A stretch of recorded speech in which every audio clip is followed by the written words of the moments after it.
Kuya Balay, nagpadala na 10,000. Kuya Balay, Kuya Balay, maraming salamat po sa tulong mo para sa amin. Kasi maraming bagay po ito. Maraming salamat po. Wala po si partner ko eh. Iniwan na po ko eh.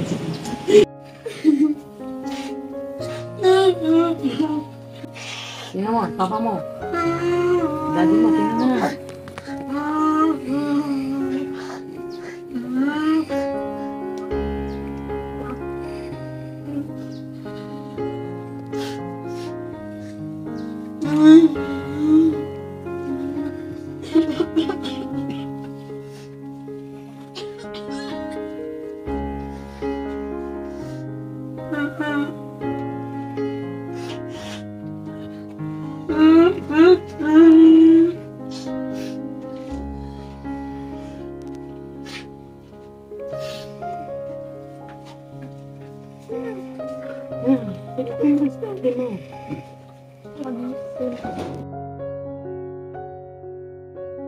Supportan niyo po.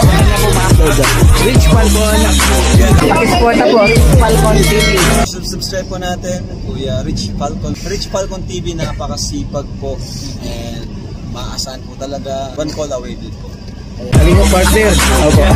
Rich Falcon TV. Shout out, mga kalingap. God bless.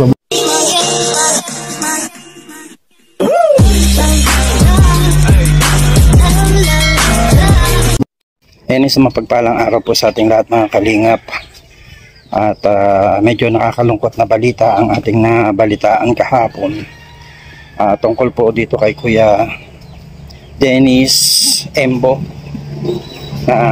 Yung Papua New Guinea na ating pong ibinablog na tinurn over natin kay Kuya Bal. At natulungan din naman po ni Kuya Bal ng mga ilang panahon. So kahapon nakatanggap po kami ng balita na ito nga pong si Kuya Dennis ay inatake daw po ng high blood. May ginagawa lang daw po dito sa kawad ng kuryente. At yun ay bigla na lang daw pong natumba kasama po yung kanyang bunsong anak. Ang masama po, pagkatumba niya ay ang tinulungan siya ng mga tao. Inihabol pa nila o kumbaga ay dinala pa nila sa ospital. Kaya lang ito nga pong si Kuya Dennis ay DOA nung dumating sa ospital, dead on arrival. Di natin alam kung ano yung totoong nangyari sa kanya dito sa bukid, kung bakit dito siya inatake. Ang sabi po ni Ate Alma, nakausap natin siya kagabi, masaya pa daw po yun at nagluto pa nga daw po siya ng merienda nila, pinakro, at kakakain lang daw po. So nung makita nila, nalaman nila na bigla na lang daw pong tumumba at yun daw po si Kuya Dennis ay suka ng suka, marami daw pong naisuka hanggang sa nawala na po ng malay tao. So ngayon di natin alam sino pong nandito sa bahay. Nandito po tayo ngayon dahil nga po si Kuya Bal ay chinat ko kahapon at nagsabi nga po siya na magpapaabot siya ng tulong para po dito sa pamilya nila Kuya Dennis. Kaya kaninang umaga po ay nagbigay si Kuya Bal ng pantulong po natin para po kay Kuya Dennis. At ito nga po, dito tayo ngayon. Tignan natin kung ano po ang may gagawa natin dito para matulungan po yung pamilya nila.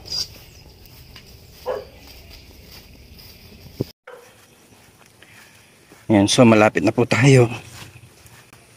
Sana nandito si Ate Alma para alam natin kung ano ang gagawin. Yan, si Kuya Bal po ay nagpadala ng paunang 10,000 pesos para po tulong dito sa pamilya nila Kuya Embo. Dahil po si Kuya Bal po ay nasa Samar pa ang Team Kalingap. Siguro ito na rin ang isang purpose kung bakit hindi ako nakasama sa Samar, para po may mag-asikaso at maipaabot ang tulong ng Team Kalingap sa pamilya nila.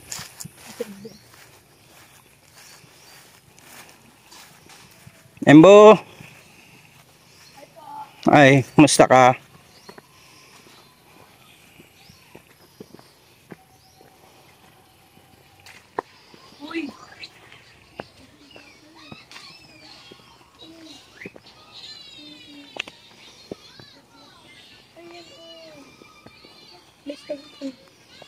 Hello! Wow, ang ganda naman ng baby namin. Ganda-ganda mo.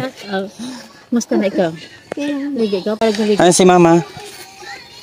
Nasa hospital po. Nasa hospital? Opo. Okay. Sino kasama nyo? Si ate lang po, si tita isa lang po. Nagtaba ka na ha. Lalo ka gumanda. Nandiyan na po sila, wala pa po. Kumusta?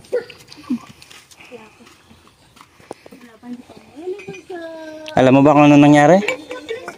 Wala ka pang alam? Okay. Kumusta na si papa mo daw? Ha? Hindi wala silang alam kay papa nila. Ay, hindi pa umuwi papa mo? Si mama? Nasa hospital. Nasa hospital din. Hello bunso, blessed kay tito. Ayan. So ito po, mga bata lang po ang inabot natin dito. At Ayun na po. Ayun na po si tita isa. Tita, andito na. so anong ginawa mo nung nalaman mong natumba si papa? Wala ka dito? Nasaan kayo? Ayun po yung... Nagbanding po kami mga pinsan. Nagbanding kayo magpipinsan. Okay. So kanina pa umalis si mama? Opo. Saan daw ospital? Labo daw po. Sa labo. Hindi kasi siya nagre-reply. Hindi siya na-reply sa amin kaya dito kami dumiretso. Umuwi si mama mo kagabi dito? Opo. Anong sabi ni mama mo sa inyo? Naiiyak lang po. Hindi po siya nag-iimik. Hindi siya nag-iimik. Ikaw, ano mo? Anong nararamdaman mo? May nararamdaman ka ba? Anong nararamdaman mo? Dito ka daw, sa tabi ni tito.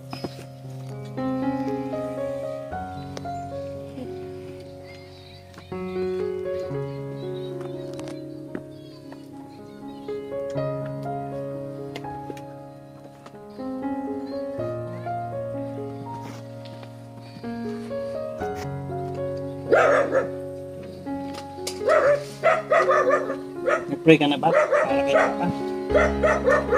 Ano bang nararamdaman? Pwede mo ba sa akin? Kinakabahan ka ba para kay papa?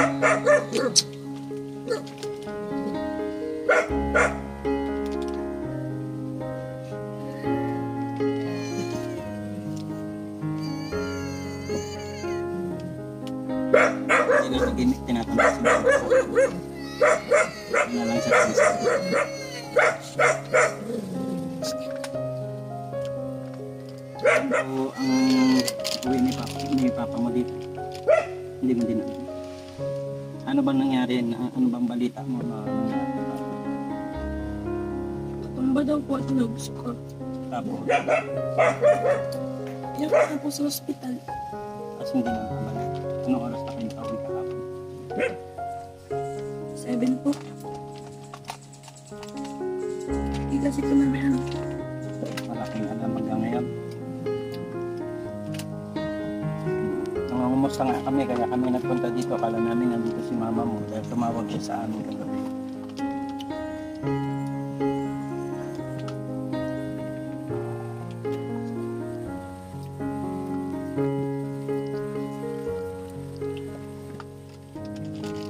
So, anong pinag-pray mo?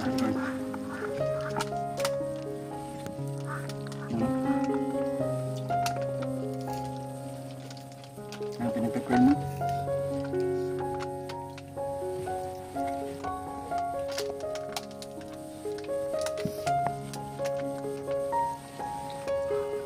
Ito sa lola mo.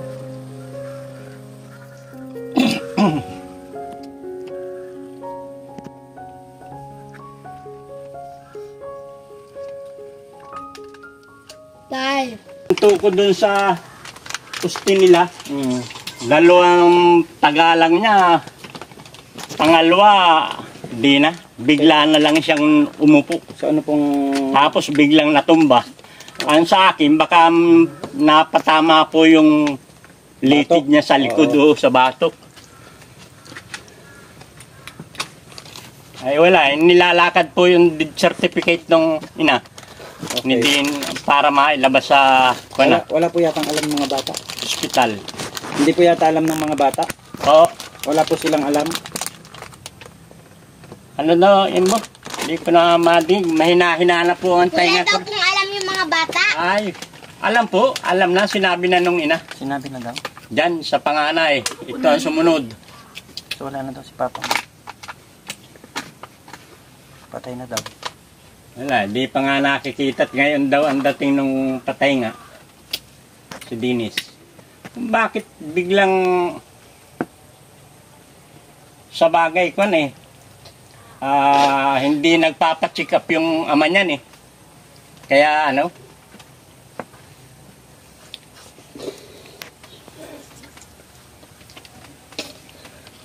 Ito ang bunso. Ito ang bunso. Walang alam-alam. Siya daw po ang kasama kahapon. Hapon kasama. Ito ang pangalawa. Ito ang pangatlo. Ano sinasabi mong nararamdaman mo? Ha?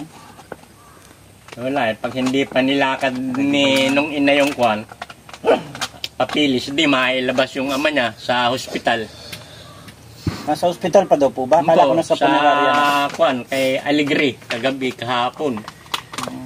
Ibig sabihin may babayaran patuloy sila doon. Kanina po. Diyan nga buburol sa kwan. Ay, tatanungin pa po nung apo kong panganay yung nagtratrabaho sa call center sa kwan, sa Naga kung i-cremate yung ama niya kung dito ililibing. Dahil yung isang anak po niya na piloto sa eroplano Oh, nakipag-contact na po ba? Nakausap na yung piloto? Hindi pa po, hindi pa nadating yung apo kong panganay. Ngayon ang dating. Yung apo niyong panganay, anak ni Ate Alma? Apa. Po, anak niya ni Alma Yung panganay. piloto po, yun ang nagtratrabaho sa call center sa Naga. Yung piloto po, Anak po yun ni Dennis sa una.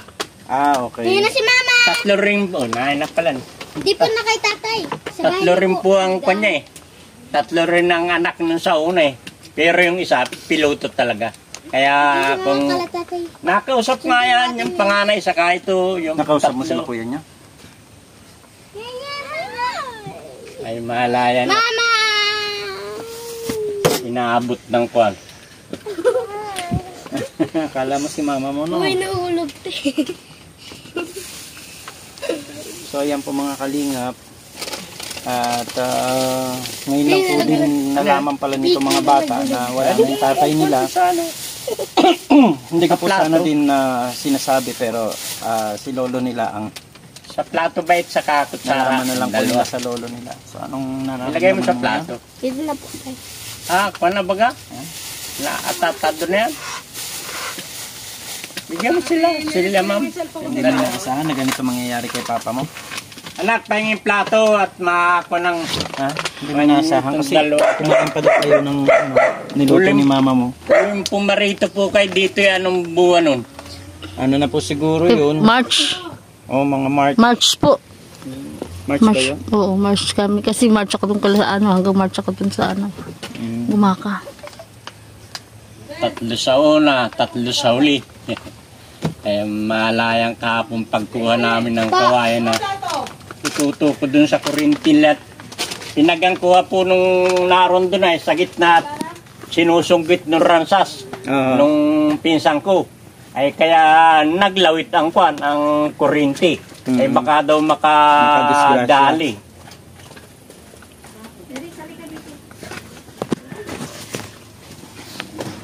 Malayan, walang kaalam-alam yung bunso na kwan yung Ilang ama taon lang niya. ito? Ilan? 2. Kasing edad pala ito niya. Ano? JC. Nasaan yung plato, ano? Ay, ito kumukha na po si Kristen. Kristen!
Kuya, saan po yung Belmonte Funeral?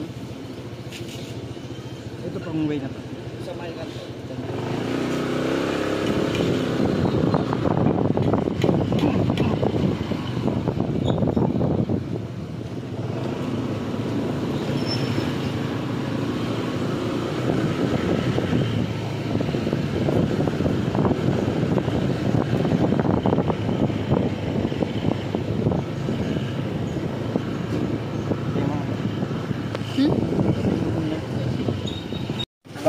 Oo. Once more. Once more. Thank you.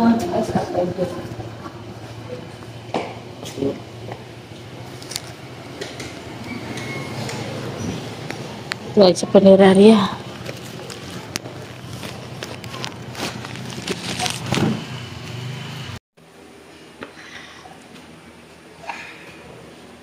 Biglaan lang po yung kapon. Pero may ambulansya pa rin naman sa amin nag-rescue. Pero doon pa lang nire-revival na siya, hindi na siya nagre-response. Nilala pa rin siya kay Dr. Alegre sa Milabo. At mas malapit kasi kung probinsya, hindi nakakayanin. Hindi niya kakayanin. Sabi ko, observan ko siya 2 months ago, kahit tulog na lang siya. Hindi ko na siya pinupos kumilos. Kasi awa talaga ako sa kanya kasi matanda naman ako. Pero pinipilit pa rin yung mga anak niya na makontak siya dito. Sabi ng panganay ko, parang wala daw pong planong kunin dito ang bangkay. Kasi nakakausap ng panganay ko. Wala daw pong planong kunin. Sabi ko, Ay, kung yung buhay nga, parang wala silang plano. inabando na nga, ngayon pa kayo. Oo.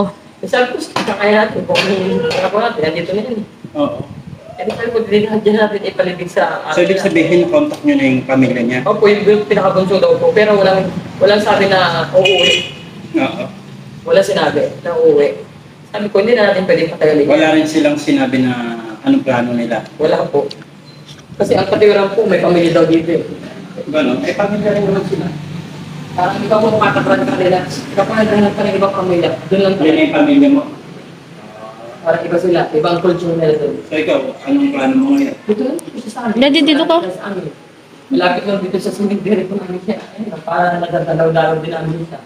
Kasi siyempre yung mga anak ko maliit pa eh. Gusto rin siya makita. Galing kami sa inyo eh. Ano yun po? Ano yun po yung kung kapalit kong bro? Galing ba tayo kasi nag-birthday si Papa. Umuwi po siya kasi si Papa naman din po yan. Kaya umuwi po yung kapalit ko na dinaraw yung Papa ko. Para kumabisita niya. Kaya wala na. Ngayon po si Dilip po hindi siya ito. Gising. Sabi ko gising po siya ngayon. Kaya sabi niya, imbala sa'yo pala nga po, hindi daw po pwede magtagal ito kasi malaki na ito. Isang araw daw po 4K, tapos sunod-sunod another 1 time na 1.5. Kaya dapat kung kailangan pa naging basa, iuwi na daw po sa bahay. Ang pinaproblema ko po yung isusuot niya. Saan ako pupunta doon? Pero kumusta naman yung sa funerary? Okay. Salamat po ako nito. Hindi ko ako tutulong. Pero wala naman po ang mapupunan. Yung isusuot niya, Parang baga po na po. si Kuya Bal kasi ngayon wala, nasa Samar. Pero nagkausap kami kagabi, kaya nagpatawag mo sa akin. Tumawag din ako kay Kuya. Actually, kung yung nagsusuot lang ay nagpadala si Kuya Bal. Kasi nang maitutulong sa inyo.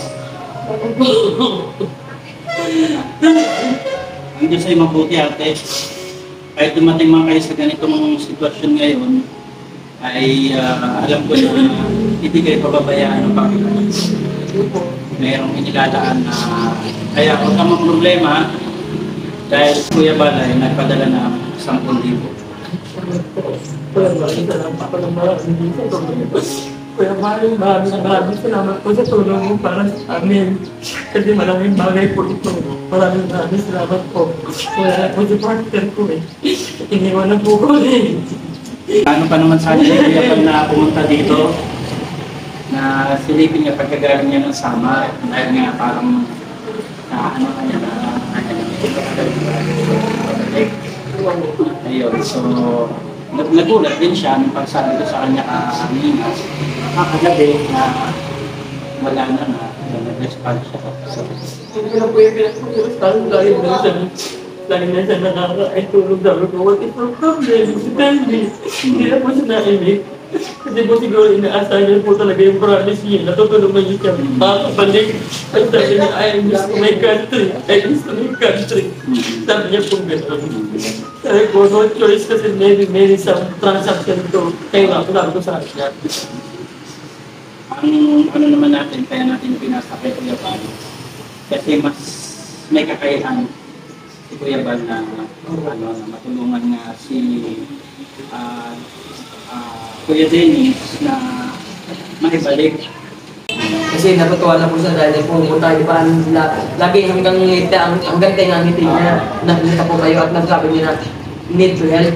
Sabi ko, you wait until Kuya Bal is coming, sabi ko, or hindi you go back to your country. Yung naisip niya po yun. Siguro Hindi na rin pinermit ng Lord na makarating siya doon kasi parang hindi siya ibig ng pamilya ko. Hindi din siya ano. at alam ng Panginoon na mas ikaw yung makakasikaso sa kanya. Kaya ngayon, magdalian lang din kaninang umaga, nag-chat si Kuya Bal sa akin. Hindi lang 10,000 yan galing kay Kuya Bal.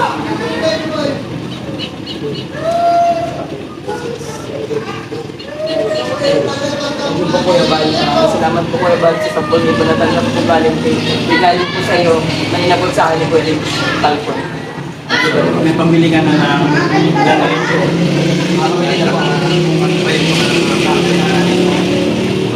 And God is good.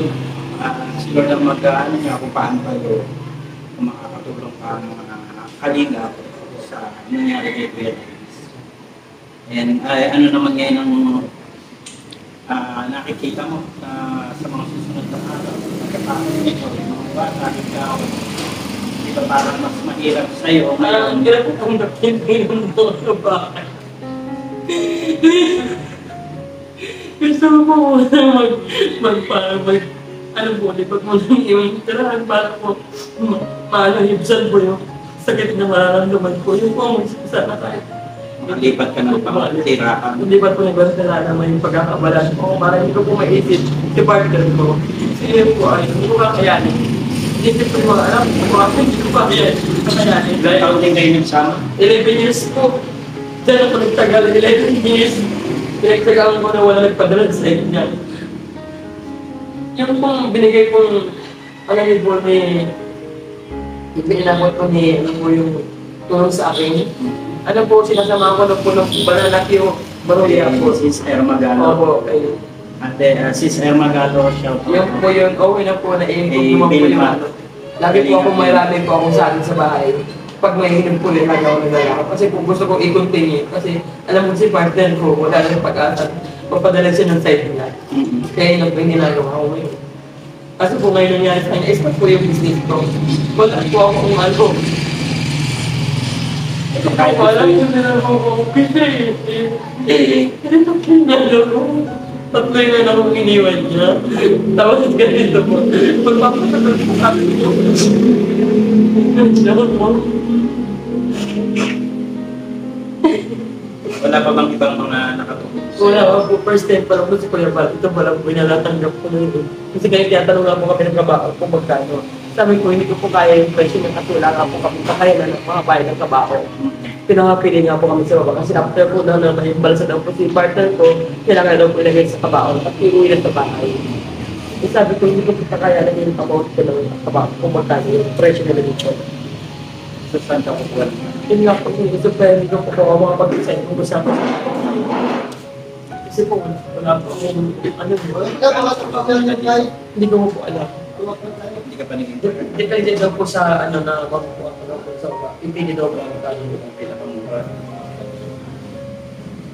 Eh kung ipapakremate na diretso. mas mahal po ano po dito. Bigla lang po mo yan para kahit pa paano makita niyo pa yung bahay. Makita niyo pa ng mga bata. Kasi mas mahirap po yung makita ng mga bata na wala na siya. Kanina hindi pa alam ni Embo. Galing kami sa bahay ninyo, ni Dennis Jr. Hindi niya alam. Eh kaso dumating si tatay. Malakas ang boses niya. Nung nakita niya kami, sinabi niya na wala na. Kasi yun, nag-iyak na yung bata. Hindi pa wala nila alam na wala na si papa nila. Kaya nung nandun na kami, doon niya nasabi. Kaya Sa papa ko lang po kasi sinabi ko. oo. Sabi ko, huwag mo lang sa mga bata. Di ba? Kung bilhin si Ama Ayan, medyo mahirap po ngayon para sa part ni Ate Alma kasi kung nandyan si Kuya Dennis, nakakapag-sideline siya, may nagbabantay sa bata. Kapantay sa baby ko. Oo, ngayon, wala kang aasahan. Kaya stop na po yung business kaya di na po ako makapaglaw. Kasi yung mga bata po, iniisip ko. Malit pa baga po yung bunso So, namin. sana mo naasahan mo panggagaling ng mga bata. Ang plano ko po sana, kung makaka-ano ko din sa may bayan, parte ng bayan, kung may pwesto, tutuloy ko pa po yun. Kasi mas okay po, masama-sama kami ng mga anak ko. At makakalimutan ko sa nangyari sa buhay. Pwesto as in bahay. Pwesto lang po. Kahit may kunting ano lang po, tulugan lang kahit kami lang, okay na po yun. Kahit maliit na pwesto lang po, okay na. Yun ang po ang humiling ko para lang po makalimot ako. Kasi once po, mailibing ko po yan, talagang grabe po ang lungkot ko niyan. Unang-una po bago, wala kami kapitbahay, malayo kami sa kalsada. Napakalungkot po ng sitwasyon namin yan. Baka po hindi ko masasabi sa sarili ko po ano, kasi hindi kaya ng anak ko mayibsan yung kalungkutan ko. Kasi mga kabata, baga po sila, wala pa silang alam. Kaya yun po ang wini-wish ko na sana po, after na malibing yung partner ko, makahanap muna ng ibang pwesto para doon muna kami magpapalalim. Para po habang masakit pa yung nangyari sa akin. Naka-enroll na ba yung mga bata? Hindi pa po. Sa ano pa naman po ang enrollment, July 29. Parang po wala pa po sila mga gamit. So may time pa na makakahanap ka ng bagong place. Opo. Na yun ang gusto mo dahil na ayaw mo mahalap. Ayaw ko muna bahala. Hindi ko po. Bagay na yan, makaka-relate ako sa'yo kasi nga, kaya ako napunta dito sa Bicol dahil nung time na nawala naman yung anak ko. Iniwan ko din yung bahay namin. Kasi maalala mo po ano kasi ngayon. Yung hirap lang nabiyaan namin, nagdanasan namin, na magkasama kami sa hirap at hirap. Alam mo na ano kay Kuya kasi kahit na ano itanong mo kung may sakit, kung gusto mo siya ipa-hospital, ayaw niya. It's okay, I'm okay sabi niya. I'm okay, I'm okay. Ayaw niya talagang Oo, sabi niya, I'm okay. Pera, ano? I'm feeling you is not okay na sabi niya. Parang he's wasting money kapag ka nagpa-hospital pa siya. Papa, iniisip niya, wala na kasi may sa pamilya tapos na lumagapit.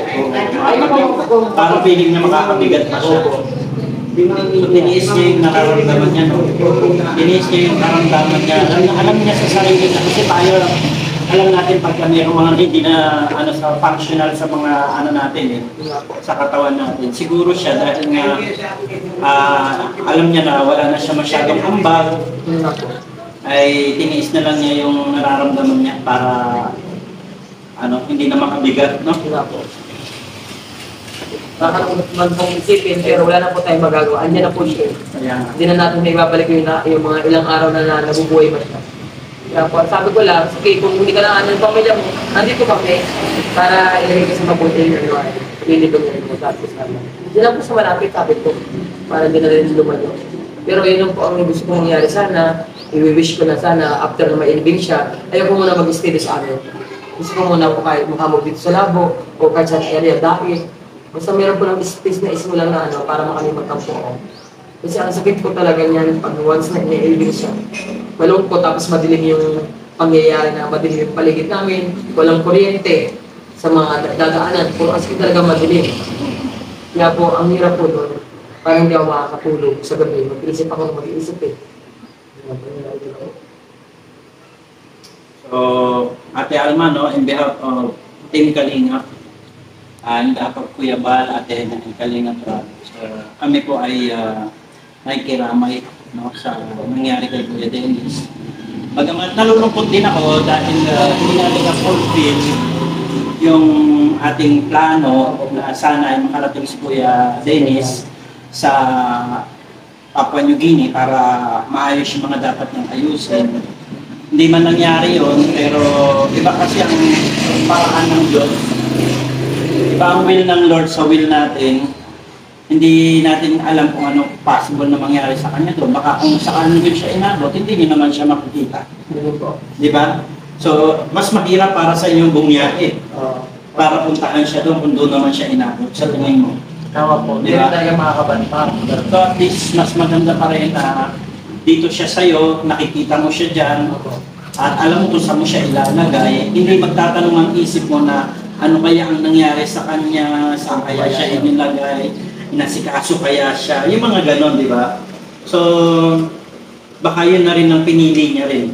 Although, alam natin yung kanyang pagnanais na makarating doon sa kanyang bansa, pero iba talaga kasi ang will ng Lord sa will natin. Minsan isip natin iba rin ang naisin ng Panginoon. And ayan, I hope na maging matatag ka, na kayanin mo yung mga darating na kalungkutan na nararamdaman natin, pero si Lord ang magbibigay sa'yo ng kapayapaan, ng kasiyahan, at inspirasyon mo lang yung mga anak mo na makikawin mo sila. Medyo mahaba-haba pa yun dahil bata pa yung panganay mo at saka maliit pa yung Ito, siguro 2 years old po, like 12 pa lang sa Emboy Manon. Si Grace din nag-7 pa lang po. kaya nga. Hindi ko malaki-laki. Pero kaya para sa sayo mo, eh, magpakatatag ka ate at kami, hindi mo kami nangangako makasakaling sa darating na panahon. Yung sinasabi mo na gusto mo muna ng ibang lugar, tingin ko mas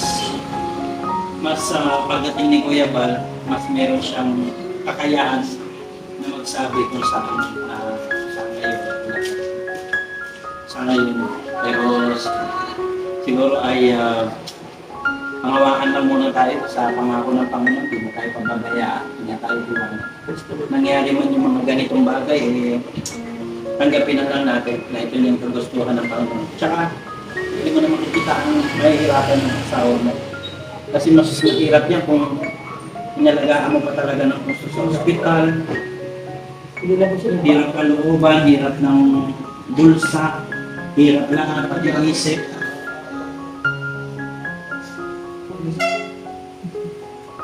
Ay, medyo makagat.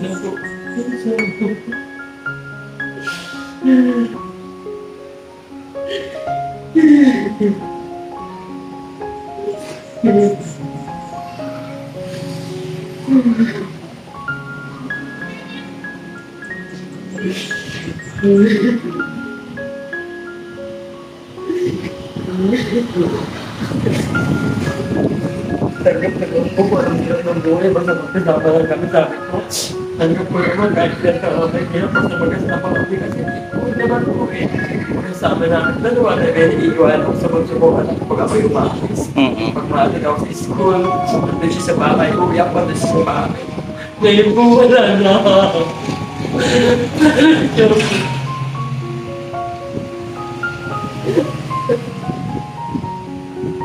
Napakasakit ko hindi niya na sa akin kasi iniisip ko pag-uwi ako andun na siya.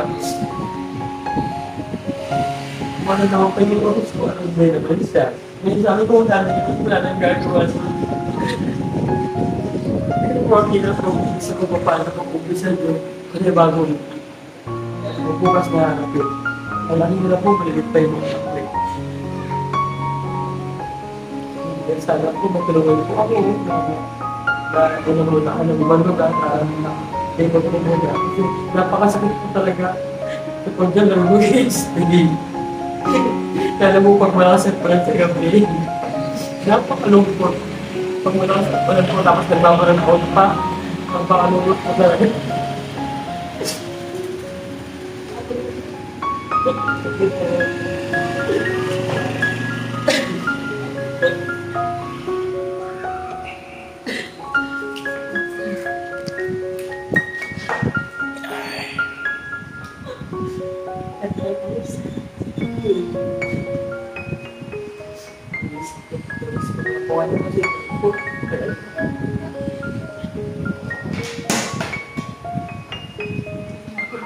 Doon sa lamesa. Oh.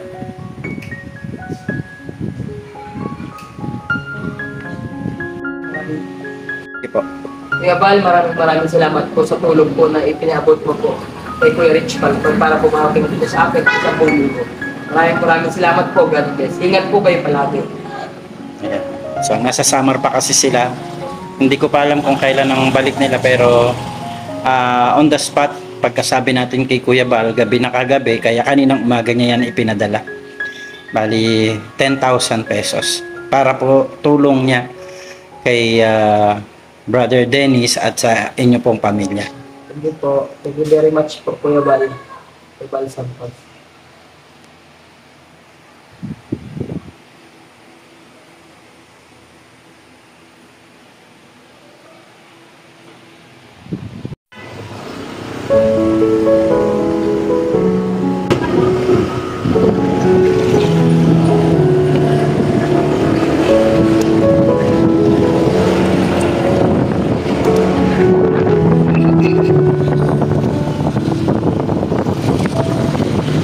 So yan po mga kalingap, iuwi na po si Kuya Dennis sa bahay.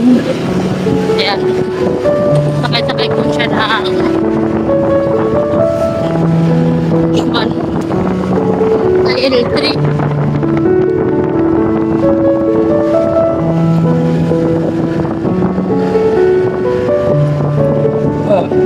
Light 8 ang tawag. Ha? I8? I light 8. Light 8. Light 8. L300 version. Kasi ang Toyota ang L3 Mitsubishi.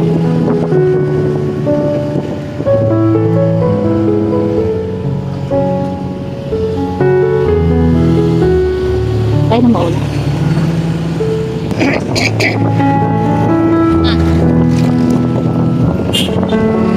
Kuya Pao, naipahayag na po natin yung nabili ko yung Dennis M. Taylor. Oo. So, yung nasa harapan namin yan, yan na po yung kabahan.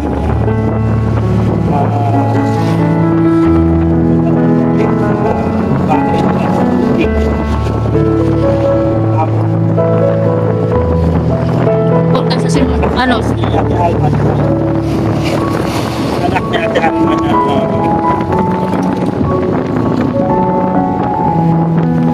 salamat po Kuya Mal sa initial na tulong na pinapot ko natin dito mula po sa inyo na 10,000 piso at nagamit nga po yan para makabili si Kuya Dennis ng damit ay susuot, pamburol at mga iba pang bagay na gagamitin sa kanyang burol ngayong araw na po.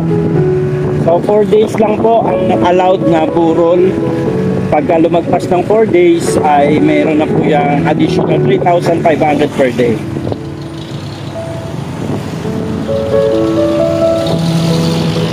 So yung serbisyo po na ito, lahat-lahat na po ay inabot na 25,000 pesos. Wait ha? 25 ba? 35. 35. Kasi po yung kabaho pala ay hindi kumasya yun. Naka-ano to? 25. Yung naka... Bakit siya 25? So, hindi pa naka...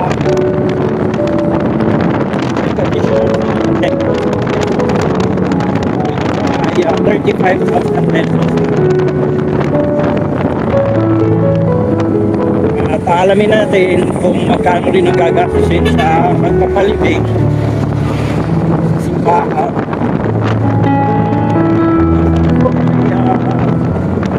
Sa muling pagkakataon ay may mga mabubuting puso na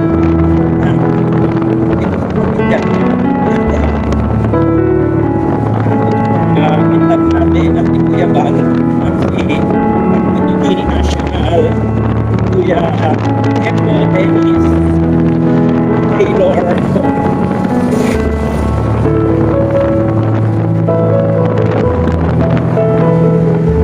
Tayo hanggang sa funeraria hanggang dito pumako na tayo sa kanyang bahay.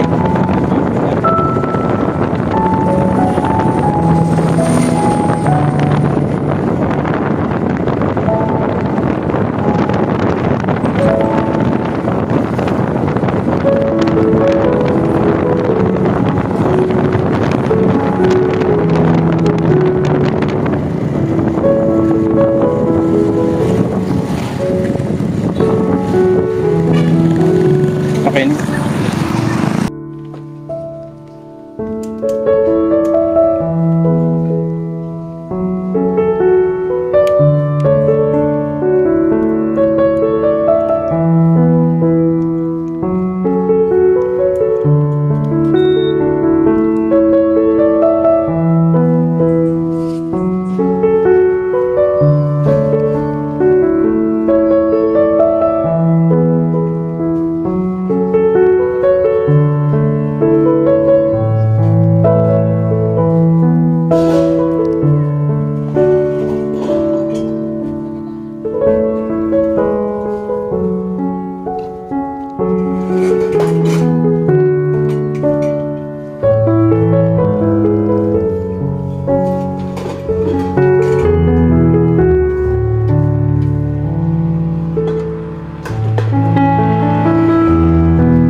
you.